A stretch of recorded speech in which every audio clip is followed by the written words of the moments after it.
Assalamualaikum warahmatullahi wabarakatuh. Hai anak soli-solihah kelas 2A dan 2B. Apa kabar anak-anak hari ini? Alhamdulillah, luar biasa. Semangat pagi, belajar lagi. Allahu Akbar. Nah, hari ini kita sudah masuk ke minggu yang ketiga. Berarti kita akan belajar pada tema 1, subtema 3, hidup rukun di sekolah, pembelajaran 3 dan 4. Sebelum kita memulai pembelajarannya, seperti biasa ya anak-anak, kita tidak akan melupakan kegiatan yang satu. Doa sebelum belajar. Sikap berdoa. Tangan diangkat, kepala ditundukkan, berdoa mulai. A'udzubillahi minasyaitonir rajim. Bismillahirrahmanirrahim. Raditu billahi robba wa bil islami dina wa bi Muhammadin nabiyya wa rasula. Rabbi zidni ilma warzuqni fahma waj'alni min ibadikas sholihin. Amin ya rabbal alamin. Anak-anak, apakah sudah siap untuk belajar hari ini? Sebelum kita memulai pembelajarannya, silakan disiapkan terlebih dahulu buku tematik dan alat tulisnya ya. Setelah disiapkan, silahkan dibuka buku tematik halaman 112. Kita mulai pada pembelajaran 3 terlebih dahulu ya. Apa yang dilakukan Udin dan teman-temannya di kelas? Nah, coba anak-anak perhatikan gambar tersebut. Di situ ada Udin dan teman-temannya sedang melakukan apa di kelas? Ada yang tahu? Ada yang bisa menjawab? Yaps, betul sekali. Mereka selalu mengerjakan piket kelas secara bersama-sama. Kegiatan tersebut merupakan contoh kerukunan di sekolah. Nah, anak-anak, Bu Guru mau memberitahu jika ketika anak-anak itu belajar di sekolah, anak-anak akan melakukan kegiatan piket kelas. Piket kelas itu kegiatannya membersihkan lantai dengan menyapunya, membersihkan jendela, merapikan meja, merapikan kursi. Nah, itu yang harus dilakukan oleh teman-teman yang melaksanakan piket hari ini. Dan biasanya Bu Guru akan memberikan jadwal. Setiap 1 hari nanti biasanya akan ada 4-5 anak yang harus melaksanakan piket kelas. Ketika anak-anak melakukan piket kelas, itu termasuk contoh kerukunan di sekolah, karena kegiatan piket kelas itu dilakukan secara bersama-sama. Ketika dilakukan bersama-sama akan menimbulkan kerukunan, rasa kerukunan, rasa saling menyayangi, saling menghargai. Jadi kita bisa melakukan kegiatan tersebut secara bersama-sama. Nah, ketika anak-anak itu saling mengolok-olok atau saling membenci, maka kegiatan piket kelas itu tidak akan terlaksana karena saling iri. Oh, misalnya seperti ini.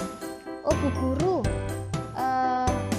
si B itu tidak melakukan piket kelas loh. Nah, misalnya salah satu teman dari kalian tidak ikut melakukan piket kelas, maka tidak disebut dengan kerukunan.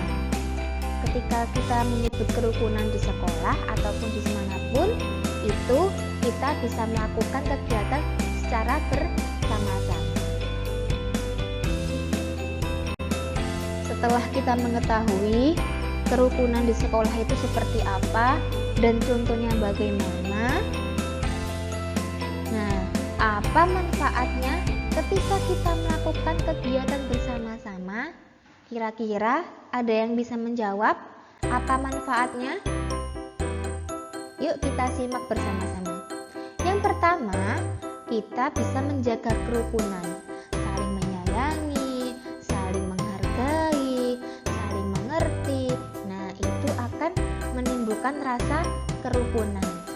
Tidak ada yang saling mengolok, mengejek, atau bermusuhan, tidak ada. Yang kedua, pekerjaan lebih mudah dan cepat selesai. Nah, tadi sudah ada contoh dari kegiatan piket kelas. Ketika kegiatan piket kelas tersebut dilakukan secara bersama-sama, maka kegiatan piket kelas tersebut bisa cepat selesai. Tapi ketika ada salah satu teman kita yang tidak mau membantu ketika dia jadwalnya piket kelas, maka pasti yang lainnya akan iri, akan marah. Nah, jadi kegiatan tersebut tidak akan terselesaikan.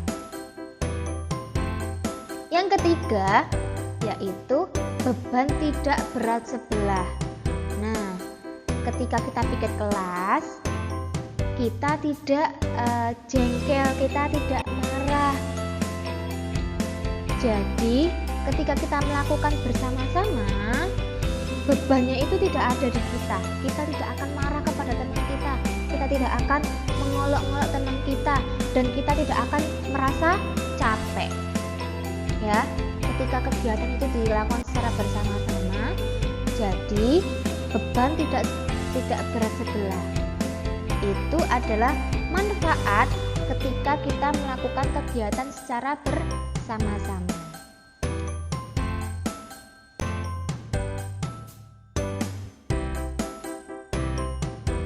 Masih ingatkah kalian dengan kalimat perintah? Ayo, ada yang masih ingat? Karena di kelas 1 dulu teman-teman sudah pernah belajar kalimat perintah. Ada yang sudah lupa? Ya, kita ulas bersama-sama. Kemarin kita sudah mempelajari kalimat perintah. Yuk kita ingat kembali, kalimat perintah itu mempunyai ciri-ciri. Mari kita ingat bersama-sama. Kalimat perintah yaitu kalimat yang isinya menyuruh atau meminta untuk melakukan sesuatu. Sudah paham anak-anak? Kalimat perintah itu kalimat yang isinya untuk menyuruh atau meminta untuk melakukan sesuatu. Ciri-ciri kalimat perintah adalah yang pertama, yang dikatakan dengan kalimat perintah itu harus ada tanda seru di akhir kalimat. Kalimat perintah diakhiri dengan tanda seru. Tanda seru itu tanda yang panjang lalu ada titik di bawahnya. Itu dinamakan dengan tanda seru. Yang kedua, umumnya kata kerja diikuti lah atau kan.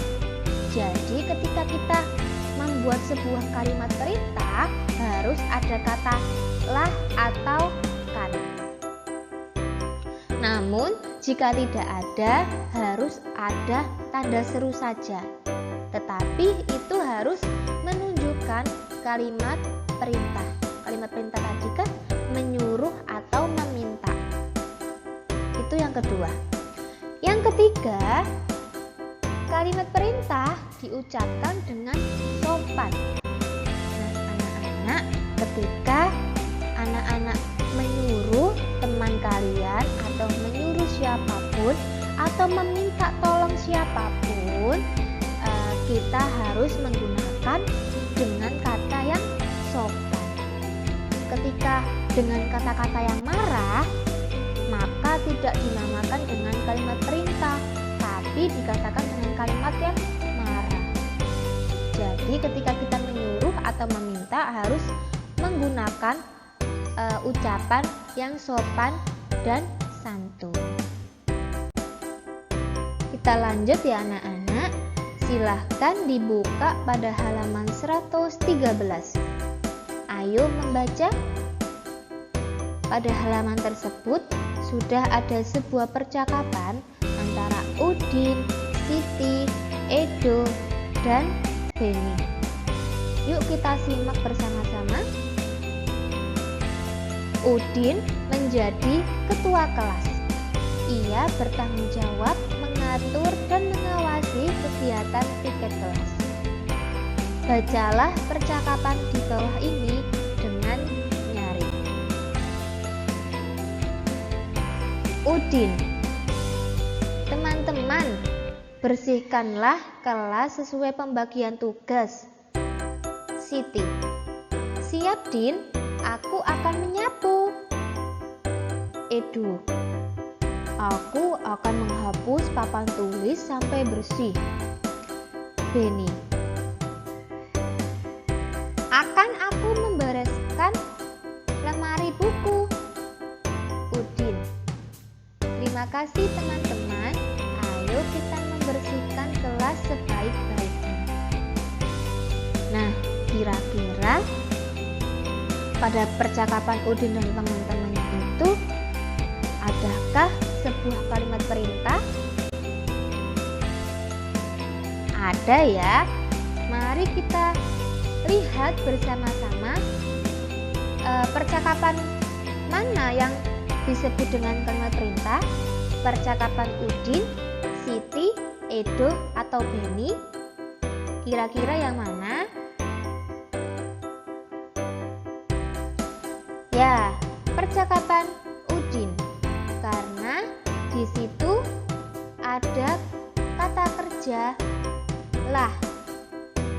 Bersihkanlah. Nah, ada dua malahan. Kan dan lah.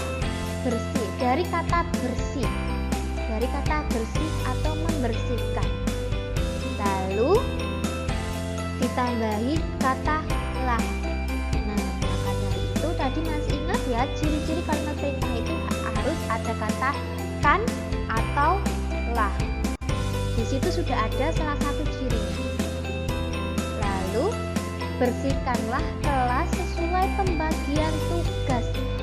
Nah, coba diperhatikan pada akhir kata atau akhir kalimat di situ ada tanda seru.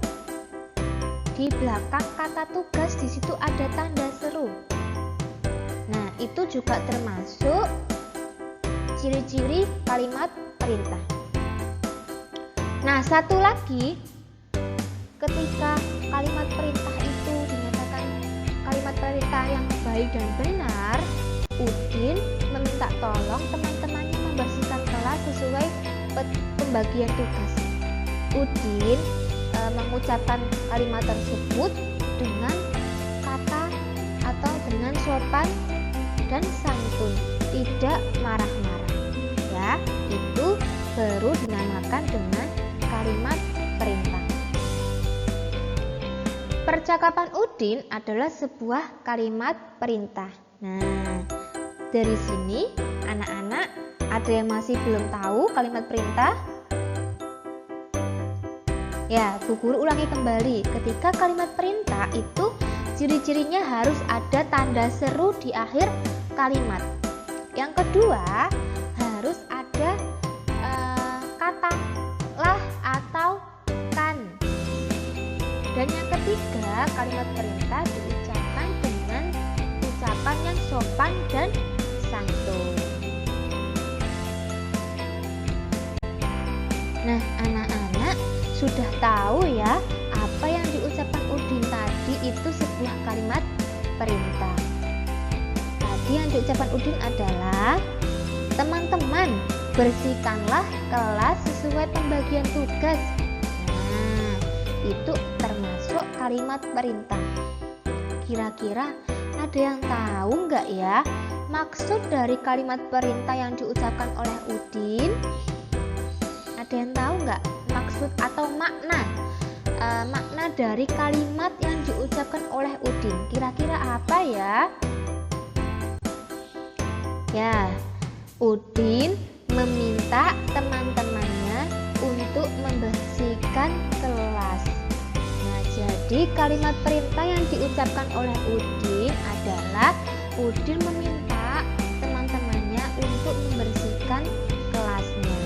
Nah, seperti itu. Silahkan jawaban ini bisa disalin oleh anak-anak di halaman 113. Silahkan anak-anak dibuka terlebih dahulu buku tematik halaman 114.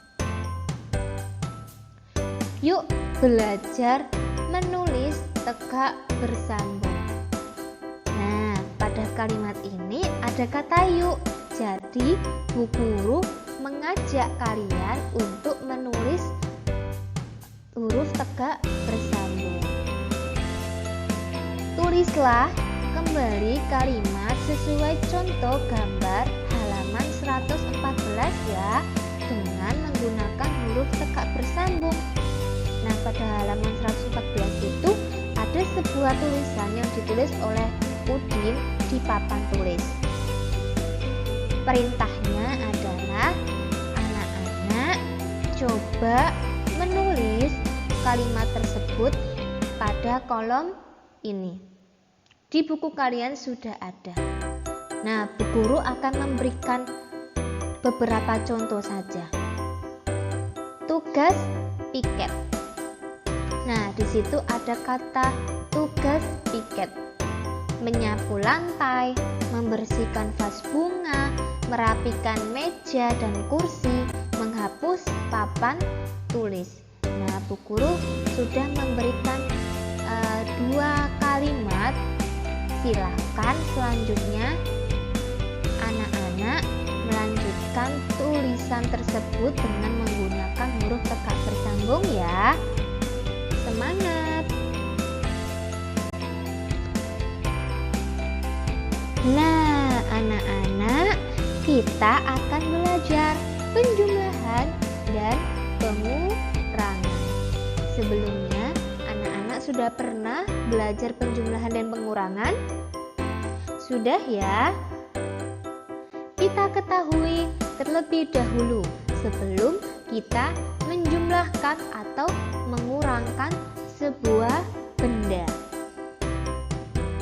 Yang pertama, ada sebuah kapur tulis yang ada dalam kotak.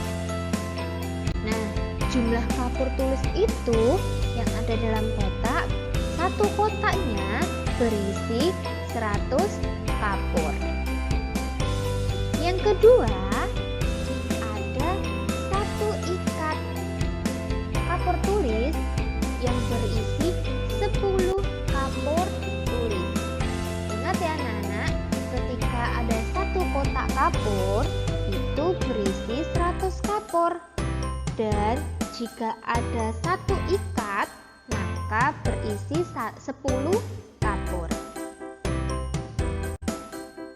Anak-anak sudah tahu ya tentang kapur tulis yang diikat dan yang ada di sebuah kotak. Satu ikatnya tadi ada 10 kapur. Satu kotaknya ada 100 kapur. Yuk kita buka buku paket halaman 115. Di situ sudah ada sebuah pertanyaan tentang Benny bertugas membereskan lemari kelas. Benny bertugas membereskan lemari kelas. Di lemari terdapat kotak kapur tulis. Mula-mula ada 242 kapur tulis. Kapur tersebut digunakan 38 buah. Nah, dari pertanyaan sebuah cerita seperti ini, kita harus mengetahui terlebih dahulu ya itu awalnya kapur tersebut ada berapa jumlahnya. Lalu di situ diketahuinya kapur tersebut sudah digunakan 38 buah. Jadi ketika sudah digunakan, maka penjumlahan atau pengurangan anak-anak, ya betul sekali, pengurangan, karena kapur tersebut sudah dipakai, digunakan itu sudah dipakai, jadi sudah habis. Nah, yang pertama yang harus kita lakukan adalah yuk kita kerjakan bersama-sama soal matematika dalam bentuk pengurangan. Nah, kita sudah mengetahui ya, jika penjumlahan ini berbentuk pengurangan. Yang pertama, kita harus menjumlahkan terlebih dahulu. Di situ ada kapur tulis yang berada di sebuah kotak. Tadi masih ingat ya, satu kotak kapur tulis berisi 100 kapur tulis.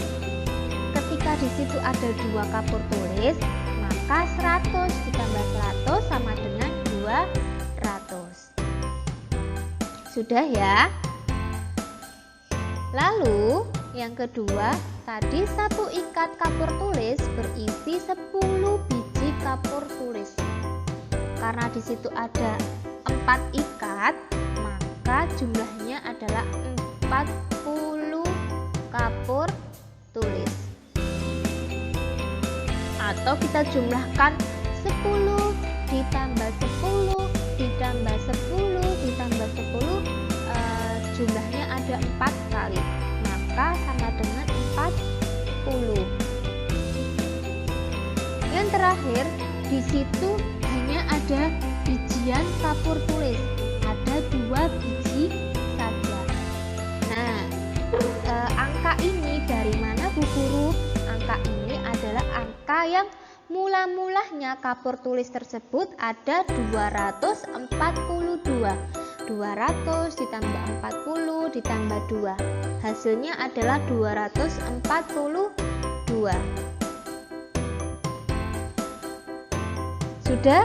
Sudah kita pecah sendiri-sendiri ya anak-anak, bilangannya.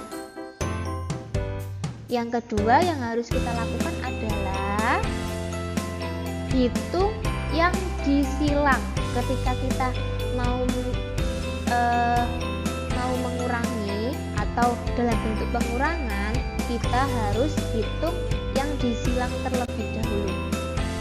Tadi kapur yang digunakan adalah 38 buah. Kira-kira benar apa salah? Ya, kita hitung dari satuan terlebih dahulu. Kapur 2 biji ini disilang, maka hasilnya ada 2. Lalu kapur yang diikat ada 4 ikat. Namun yang disilang hanya ada 3 ikat saja.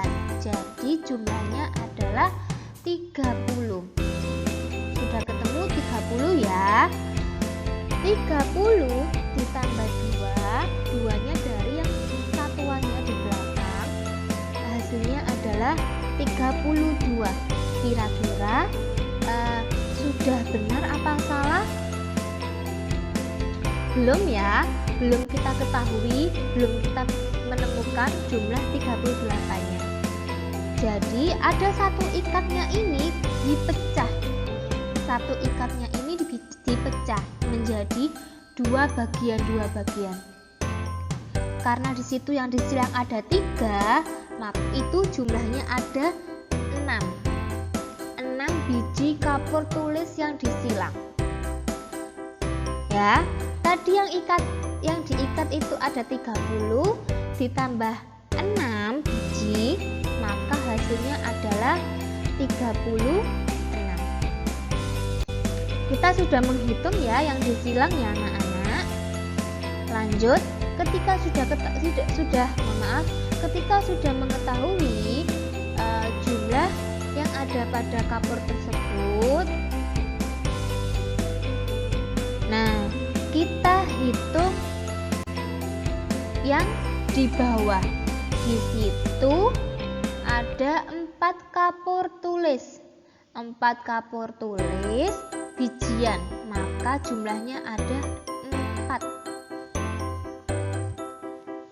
Lanjut, di sampingnya karena kapur tulis yang berisi ratusan itu tidak hilang sama sekali, maka tinggal kita hitung turun saja, hasilnya 200. Jadi itu adalah hasil dari pengurangan. Angka 204 itu hasil dari pengurangan 242 dikurangi 38, hasilnya adalah 204. Jadi sisa kapur dihitung dengan pengurangan.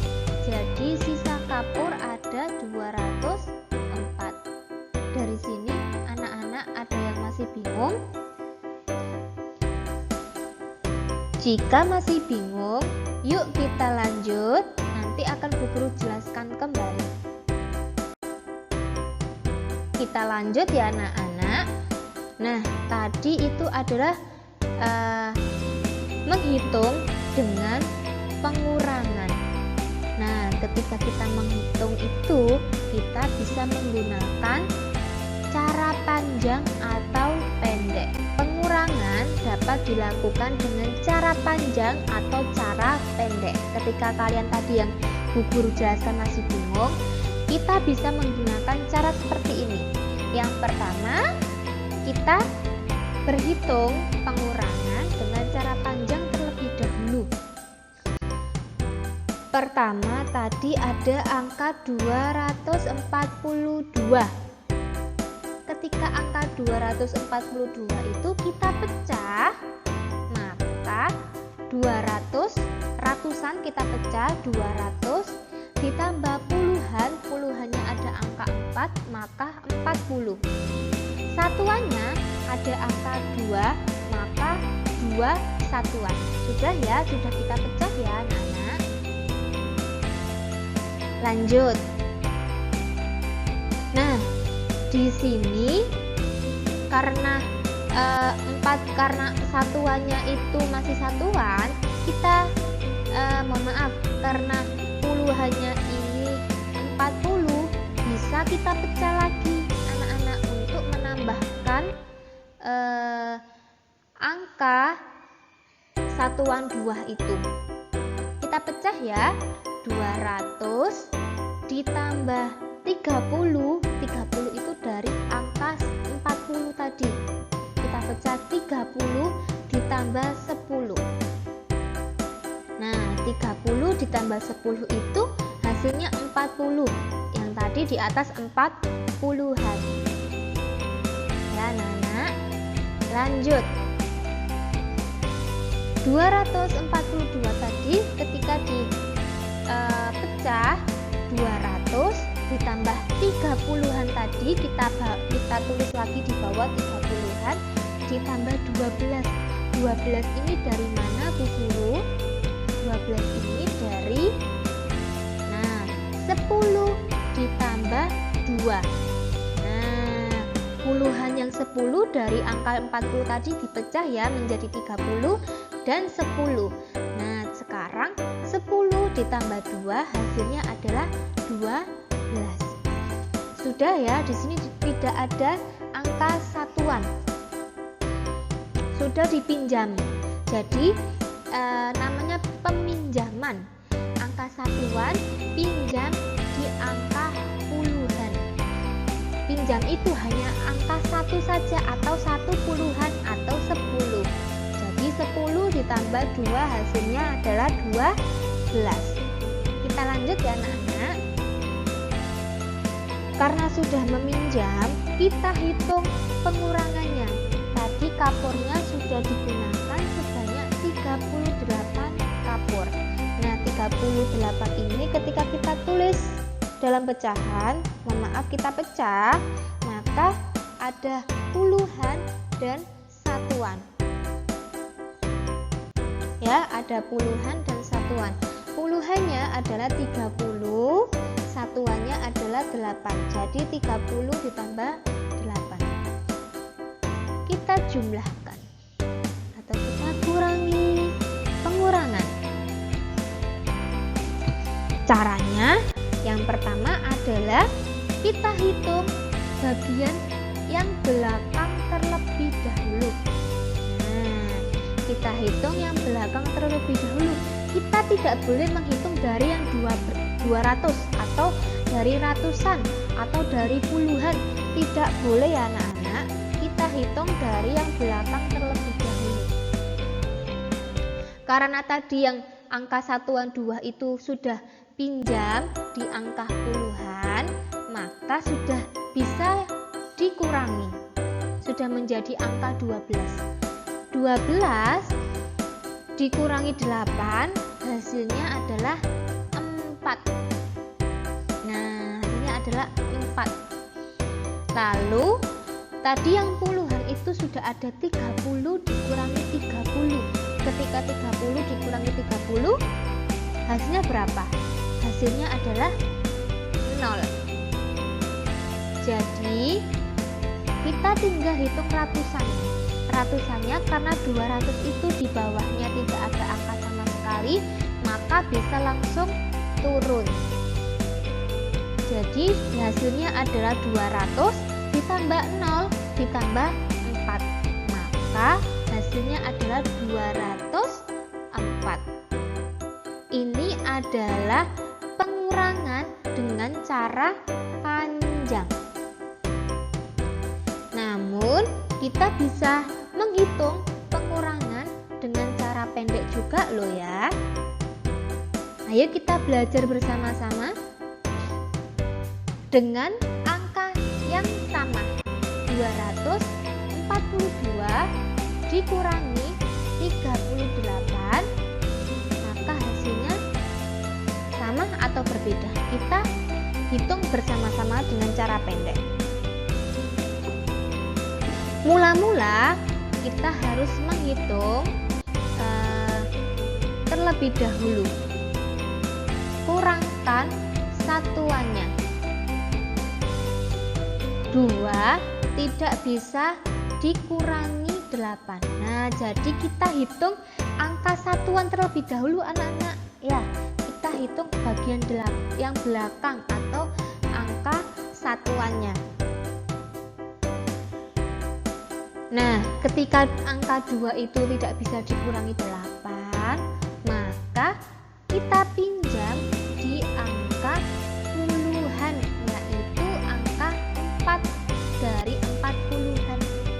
Kita pinjam 10 atau 1 puluhan, maka hasilnya adalah 12.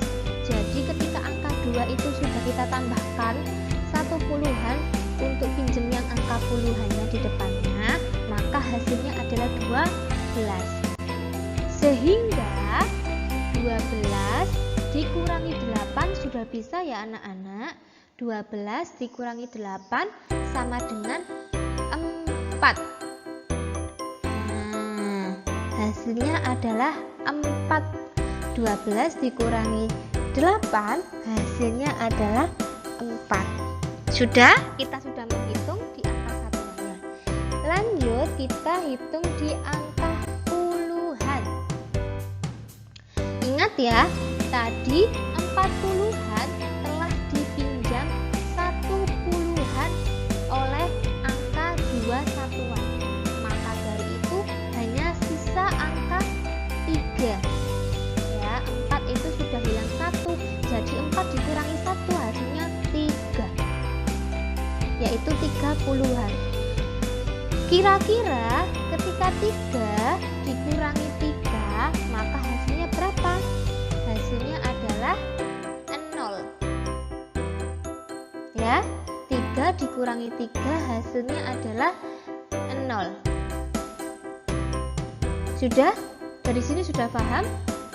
Kita lanjut ke ratusan. ratusannya di sini ada angka 200. 200, tapi di bawahnya itu tidak ada pengurangan, angka pengurangan sama sekali. Maka angka 2-nya itu bisa langsung turun. Jadi angka 242 dikurangi 38 hasilnya adalah 204. Kira-kira pengurangan dengan cara panjang dan pendek ini hasilnya sama atau berbeda? Hasilnya sama ya anak-anak, sama-sama 204. Dari sini anak-anak sudah mulai paham tentang pengurangan cara panjang atau cara pendek. Semoga dapat dipahami oleh anak-anak dengan mudah ya. Setelah anak-anak mendengarkan penjelasan dari Bu Guru, cara berhitung pengurangan dengan cara panjang atau pendek, coba sekarang dibuka pada halaman 116. Ayo berlatih. Tentukan hasil pengurangan berikut dengan cara panjang. Nah, pada halaman 116 di situ ada sebuah soal yang harus anak-anak kerjakan dengan cara panjang. Seperti yang sudah Bu Guru contohkan sebelumnya. Cara panjang seperti apa sebelumnya? Harus kita pecah-pecah terlebih dahulu. Angka ratusan, puluhan, satuan. Ya. Dan ingat, ketika angka satuan itu tidak bisa kita kurangi dengan angka yang di bawah, maka kita boleh meminjam angka 1 puluhan atau angka 10 di angka puluhan. Nah, kita boleh pinjam. Lalu angka 1 puluhan itu kita tambahkan dengan satuan. Baru kita jumlahkan. Ya, dipecah sama seperti cara yang sudah Bu Guru jelaskan sebelumnya. Oke. Yang selanjutnya, setelah anak-anak menghitung 2 soal yang sudah Bu Guru jelaskan, kita tentukan hasil pengurangan berikut dengan cara pendek. Nah, 2 soal ini anak-anak kerjakan dengan cara pendek yang sudah Bu Guru jelaskan sebelumnya. Boleh dikerjakan langsung di buku paket kalian atau boleh dikerjakan di lembaran kertas. Ya, boleh dikerjakan di lembaran kertas jika tidak muat. Boleh dikerjakan di lembaran kertas, lalu lembaran kertas tersebut ditempelkan di buku paket halaman 116. Boleh menggunakan lem atau boleh menggunakan staples supaya jawaban kalian tidak hilang. Paham anak-anak? Oke, tetap semangat ya. Jika masih bingung, bisa diputar kembali penjelasan yang sudah Bu Guru jelaskan sebelumnya. Setelah anak-anak mengerjakan sebuah soal berhitung pengurangan dan penjumlahan, silakan dibuka halaman 118. Kita akan berkreasi. Nah, berkreasi ini disebut dengan mata pelajaran SPDP. Kita akan mengenal sebuah sketsa. Sketsa itu apa sih Bu Guru? Nah, ayo kita dengarkan bersama-sama. Selain dibersihkan, kelas Udin juga dihias agar lebih indah. Para siswa menghias kelas dengan gambar. Hiasan berupa gambar benda-benda atau makhluk hidup yang ada di sekitar sekolah. Mula-mula dibuat sketsa gambar pada kertas. Nah, sketsa itu seperti apa sih bentuknya? Mari kita lihat bersama-sama. Sketsa adalah sebuah gambar yang akan kita buat sebelum menjadi gambaran yang bagus. Dan membuat sketsa itu harus menggunakan pensil terlebih dahulu. Nah, di sini ada sebuah sketsa dengan gambar makhluk hidup yaitu burung. Ya, itu adalah sebuah sketsa. Gambar sketsa lalu diselesaikan menjadi gambar yang lengkap. Nah, setelah kita membuat sketsa pada sebuah gambar, barulah kita gambar sama seperti gambar yang aslinya. Nah, seperti ini contohnya. Ini adalah sebuah gambar burung. Kali ini anak-anak tidak disuruh bu guru untuk membuat gambar sketsa, namun anak-anak harus mengetahui gambar sketsa itu seperti apa. Gambar sketsa adalah gambar yang dibuat sebelum membuat gambar yang lengkap. Sudah paham anak-anak? Oke, kita lanjut ya. Kita beralih pada pembelajaran 4 ya anak-anak. Kelas Udin mendapat giliran menjadi petugas upacara. Para siswa bermusyawarah menentukan petugas upacara. Bermusyawarah merupakan cara untuk menjaga kerukunan. Nah, anak-anak, untuk menjaga kerukunan itu kita harus bermusyawarah untuk memperoleh sebuah keputusan. Ayo, bermusyawarah itu termasuk sila keberapa? Sila ke-5. Ya. Jadi, bermusyawarah adalah untuk menjaga sebuah kerukunan. Bacalah teks percakapan di bawah ini. Di situ ada sebuah gambar yang berada di ruang kelas. Ada percakapan antara bu guru dan para siswa-siswinya. Bu guru berbicara, "Siapa yang mau menjadi petugas upacara?" Udin pun menjawab, "Acungkan tangan bagi yang ingin menjadi petugas upacara." Nah, di situ ada sebuah percakapan ya anak-anak.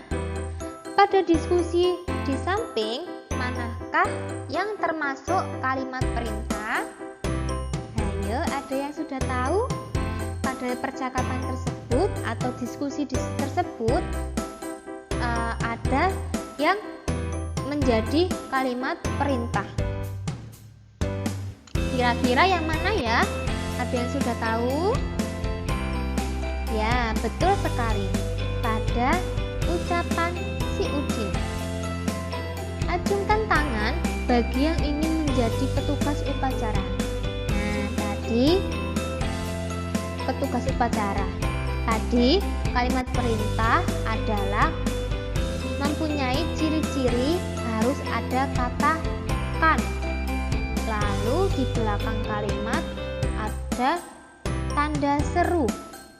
Dan yang ketiga harus diucapkan dengan kata sopan dan santun. Jadi yang diucapkan Udin termasuk kalimat perintah. Setelah anak-anak dan bu guru bermusyawarah untuk mencari pemimpin upacara, silahkan anak-anak dibuka pada halaman 120. Ayo menulis. Pada saat upacara, pemimpin upacara mengucapkan kalimat perintah. Tuliskan dengan rapi kalimat tersebut menggunakan huruf lepas. Nah, di situ sudah ada sebuah tabel atau sebuah kolom untuk menuliskan kalimat perintah yang biasanya diucapkan oleh pemimpin upacara. tugasnya anak-anak kali ini Bu Guru sudah membantu kalian untuk mencari kalimat perintah. Anak-anak tinggal menyalin kalimat perintah yang sudah Bu Guru jelaskan sebagai berikut. Yang pertama ada kata laksanakan. Nah, biasanya di sebuah upacara, pemimpin upacara ketika lapor kepada pembina upacara seperti ini. Upacara telah siap. Pemimpin upacara bilang laksanakan. Nah, pemimpin upacara juga bilang laksanakan. Nah, seperti itu. Nah, kata laksanakan di belakang kata di situ ada kata kan. Ya, setelah ada kata kan, ada tanda seru. Maka dari itu adalah ciri-ciri kalimat perintah. Oke, lanjut yang kedua. Bubarkan. Setelah anak-anak selesai upacara, pastinya pemimpin upacara atau peserta upacara tidak langsung bubar secara sendiri-sendiri. Tetapi sebelum itu pemimpin upacara mengucapkan seperti ini. Contohnya, upacara telah selesai. Upacara siap dibubarkan. Nah, pemimpin upacara bilang seperti ini. Berbicara seperti ini. Bubarkan. Nah, lanjut dijawab dengan siap, bubarkan. Nah, seperti itu. Nah, dari kalimat bubarkan di situ ada kata kan dan tanda seru. Oke, dari sini paham ya anak-anak. Lanjut, yang nomor 3, hormat gerak. Nah, coba kita perhatikan di kata hormat gerak atau di kalimat hormat gerak di situ agak sedikit berbeda. Biasanya ciri-ciri kalimat perintah itu harus ada kata kan dan lah. Tetapi di kalimat hormat gerak ini hanya ada tanda seru saja. Tidak ada kata kan atau lah. Tetapi hormat gerak itu sebuah perintah. Perintah kalau anak-anak disuruh untuk hormat kepada pembina atau pemimpin upacara. Ya. Meskipun tidak ada kata-kata kan atau lah, tetapi ada tanda seru di belakang dan kalimat tersebut menunjukkan kalimat perintah. Dari sini anak-anak paham? Oke, jika sudah paham, silakan ditulis di buku paket kalian halaman 120. Ayo berlatih. Upacara diikuti siswa dan guru. Ada 239 siswa dan 15 guru. Nah, kira-kira ada yang sudah tahu kita mau berlatih apa? Dari penjelasan upacara yang diikuti oleh siswa dan guru, kita akan melakukan apa?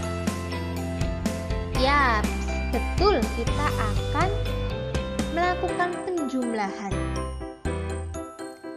Di situ siswanya ada 239 dan guru ada 15. Kira-kira pada pertanyaan tersebut menunjukkan penjumlahan atau pengurangan. Ya, coba kita perhatikan pertanyaannya. Berapa peserta upacara seluruhnya?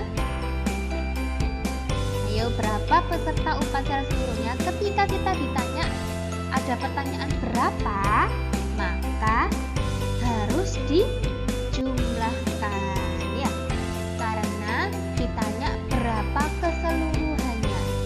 Peserta upacara itu keseluruhannya ada berapa? Guru dan siswa. Jadi peserta upacara seluruhnya dapat ditentukan dengan melakukan penjumlahan. Nah, coba kita perhatikan bersama-sama. Di sini pada penjumlahan sama seperti pengurangan. Ada cara panjang dan juga ada cara pendek. Mari kita kerjakan dengan cara yang kedua-duanya, panjang dan pendek. Kita berhitung, kita menjumlahkan pada cara panjang terlebih dahulu ya. Tadi siswanya ada 239, sedangkan gurunya ada 15.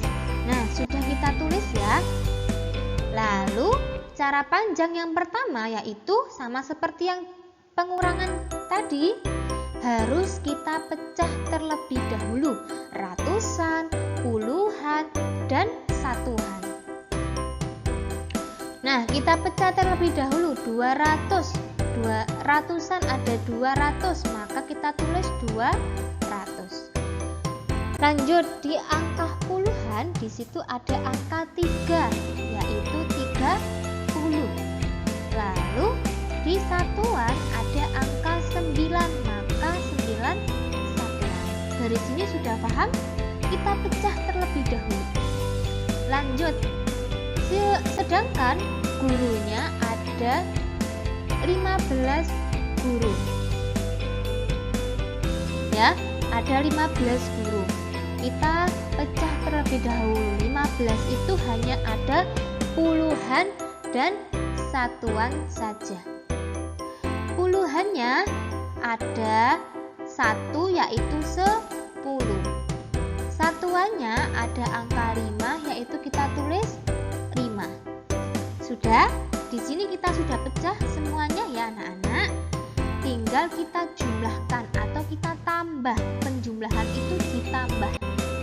Kalau pengurangan dikurangi ya. Kalau ini penjumlahan kita tambah. Nah, cara mengerjakannya kita tambahkan bagian belakang atau bagian satuan.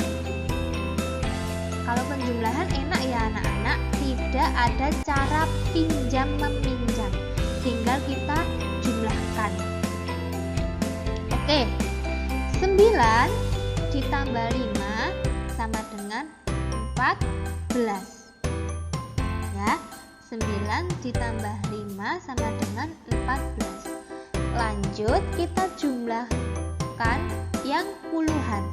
30 ditambah 10 sama dengan 40. Oke, sudah ketemu ya anak-anak.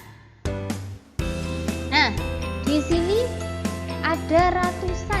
Ketika di bawahnya itu tidak ada angkanya, maka 200 bisa langsung turun karena tidak ada penjumlahan dan tidak ada angka yang untuk dijumlahkan. Oke, sudah ya, ada 200, ada 40 dan ada 14. Oke, kita lanjut. Oke, sebelumnya Bu Guru jelaskan terlebih dahulu. Nah, pada angka satuan atau angka yang di belakang itu kan ada angka 14. 14 itu kan ada puluhan dan ada satuan. Puluhannya adalah 1 yaitu 10. Satuannya yaitu 4. Nah, karena masih gabung puluhan dan satuan, kita pisah terlebih dahulu. Angka satuannya kita tulis angka 4. Nah, sudah keluar ya angka 4. Lanjut. Setelah itu puluhannya yaitu angka 10, kita tulis 10. Sudah ya, 10 tambah 4 yaitu 14. Nah, 14 ini kita pecah di bawahnya angka puluhan dan angka satuan. Oke, lanjut. Di situ ada angka puluhan lagi yaitu 40, kita tulis kembali. Dan ada angka ratusan, 200, kita tulis kembali. Nah, di sini sudah terpecah ya, ratusan, puluhan, dan satuan. Sudah lengkap. Lanjut. Setelah itu, angka satuan yaitu angka 4, kita tulis terlebih dahulu di belakang.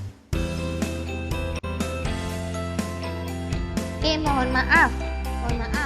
Nah, kita bisa menghitung 200 terlebih dahulu.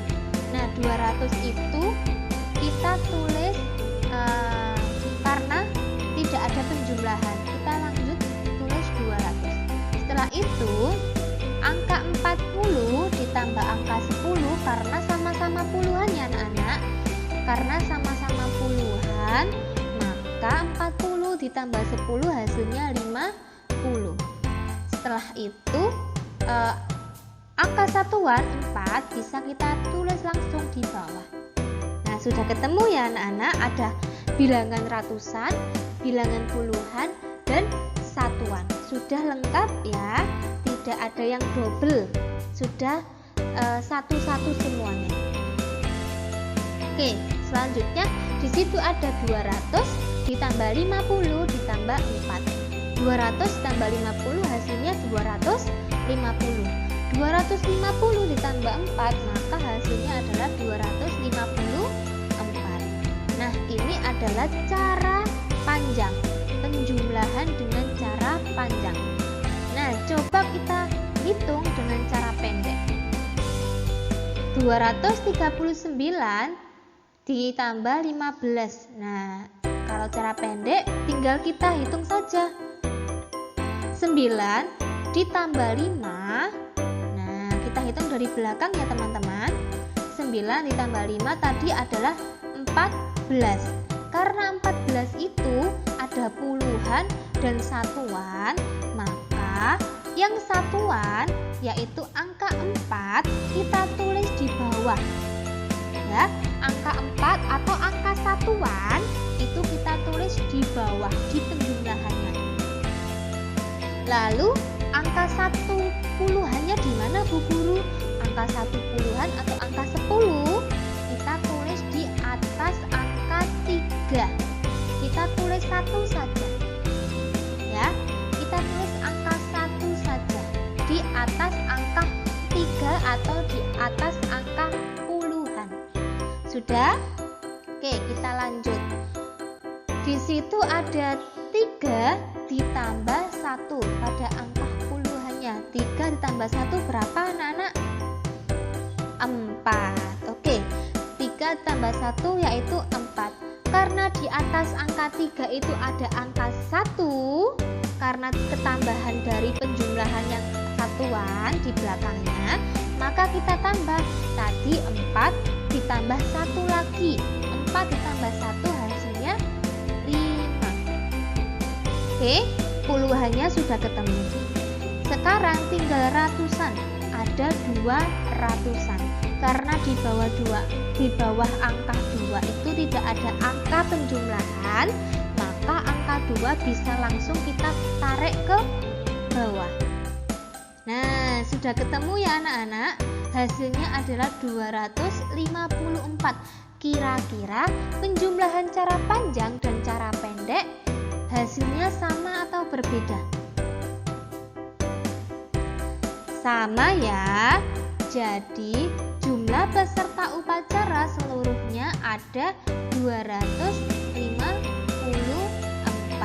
Nah, ini adalah penjumlahan cara panjang dan cara pendek. Semoga anak-anak mudah untuk memahami ya. Kita lanjut pada halaman 121. Nah, pada halaman 121 di situ ada sebuah pertanyaan atau soal-soal yang harus anak-anak kerjakan. Sebelumnya sudah Bu Guru jelaskan ya, bagaimana sih cara menghitung penjumlahan dengan cara panjang dan cara pendek. Coba kerjakan soal-soal berikut dengan benar. Nomor 1. Di perpustakaan sekolah terdapat 181 buku pelajaran dan 126 buku cerita anak. Berapa jumlah buku seluruhnya? Nah, kira-kira penjumlahan atau pengurangan? Nah, coba kalian cari sendiri jawabannya. Soal nomor 2. Di koperasi sekolah terdapat stok 2 kotak buku tulis. Setiap kotak terdiri atas 108 buku. berapa jumlah buku seluruhnya? Nah, di situ ada 2 kotak buku tulis anak-anak, ada 2 kotak buku tulis. Setiap satu kotaknya itu terdiri atas 180 buku. Nah, karena ada 2, maka satunya juga jumlahnya sama atau berbeda? Nah, coba kalian kerjakan sendiri. Oke? Nah, pada halaman 121 ini ada 4 soal anak-anak, tapi anak-anak hanya mengerjakan 2 soal saja, soal nomor 1 dan soal nomor 2. Silakan dikerjakan dengan cara panjang dan cara pendek. Dikerjakan dengan cara panjang dan cara pendek. Jika tidak muat di buku kalian, bisa dikerjakan di lembaran kertas, lalu lembaran kertasnya ditempelkan pada halaman 121 menggunakan lem atau staples biar tidak hilang jawaban kalian. Oke, semangat. Alhamdulillah, pembelajaran kali ini di hari Selasa sudah selesai pada PD 3 dan PD 4. Semoga apa yang Bu Guru jelaskan hari ini anak-anak mudah untuk memahami materi yang sudah Bu Guru jelaskan, dan semoga ilmu yang kalian dapatkan bisa bermanfaat untuk diri sendiri maupun orang lain. Terima kasih dan semangat belajarnya. Anak Soli-Soliha kelas 2. Dijaga kesehatannya ya, tetap dijaga kesehatannya. Dan Bu Guru tidak lupa untuk selalu mengingatkan bahwa untuk sholat 5 waktu, karena anak-anak sudah kelas 2, jadi harus sholat 5 waktu. Isya, subuh, duhur, asar, maghrib. Nah, 5 waktu. Sholat wajibnya harus lengkap. Ketika anak-anak bisa melaksanakan sholat sunnah, yaitu sholat duha, tambah lebih bagus. Anak-anak bisa melaksanakan setiap hari, tidak hanya ketika sekolah saja, ketika weekend, ketika liburan semester, anak-anak tetap selalu bisa sholat duha berjamaah atau sendiri-sendiri di rumah. Dan jangan lupa selalu membantu orang tua. Sekecil apapun kita harus selalu membantu orang tua. Contohnya, ketika kita bangun tidur, kita harus bisa membersihkan kamarnya kita sendiri, merapikan selimut, merapikan bantal guling kita, ya. Lalu, kalau sudah bisa menyapu secara mandiri, rumah bisa disapu atau mengepel, atau juga bisa mengelap jendela. Nah, itu dipraktekkan supaya kita bisa meringankan berat atau kerjaan orang tua kalian di rumah. Tetap semangat ya anak Soli-Soliha. Bu Guru akhiri terlebih dahulu, tetapi sebelumnya kita baca hamdalah dan kafaratul majelis. Sikap berdoa, tangan diangkat, kepala ditundukkan, berdoa mulai. A'udzubillahi minasyaitonir rajim. Bismillahirrahmanirrahim. Alhamdulillahi rabbil alamin. Subhanakallahumma wa bihamdika asyhadu an la ilaha illa anta astaghfiruka wa atubu ilaik. Alhamdulillah, Bu Guru